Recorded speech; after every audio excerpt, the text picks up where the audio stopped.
अकोल्यात खळबळ. अर्धवट जळालेल्या अवस्थेत महिलेचा मृतदेह आढळला. अकोला शहरातील गायगाव अकोला रस्त्यावर अर्धवट जळालेल्या अवस्थेत महिलेचा मृतदेह आढळला. अन्नपूर्णा माता मंदिर परिसरात एकच खळबळ उडाली.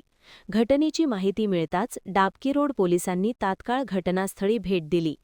प्राथमिक तपासात हा मृतदेह अंदाजे 50 वर्षीय वयोगटातील महिलेचा असल्याचे समोर आले आहे. मृतदेह जळालेल्या अवस्थेत आढळल्यामुळे या प्रकरणात घातपाताची शक्यता घटनास्थळी वर्तविला जात होता. तर पोलिसांनी घटनास्थळाचा पंचनामा करून मृतदेह पुढील तपासासाठी रुग्णालयात पाठवला. दरम्यान पोलिसांकडून महिलेची ओळख पटवण्यासह मृत्यूमागील कारण शोधण्याचे काम सुरू आहे.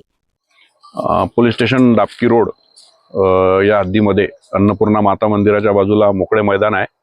या ठिकाणी एक अनोळखी 30 ते 32 वर्षाची महिला हिचं प्रेत आढळून आलेलं आहे. सदरचे प्रेत हे जळलेल्या अवस्थेत असून इथे आणून सदरचे प्रेत हे जाळण्याचा प्रयत्न केलेला आहे असं प्रथमदर्शनी दिसत आहे. सदरच्या मृतदेहाबाबत सध्या आमची प्राथमिक चौकशी सुरू आहे. संपूर्ण तपास व कोणी सदरचे प्रेत इथे आणले याबाबत आम्ही सखोल चौकशी करून पुढील कायदेशीर कारवाई करत आहोत. माननीय वरिष्ठांना सदरच्या सूचना देण्यात आलेल्या असून त्यांच्या मार्गदर्शनाखाली सदरची चौकशी सुरू आहे.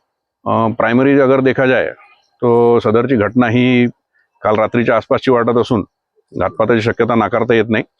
पण वैद्यकीय अहवालानंतरच याबाबत ठाम निर्णय घेण्यात येईल.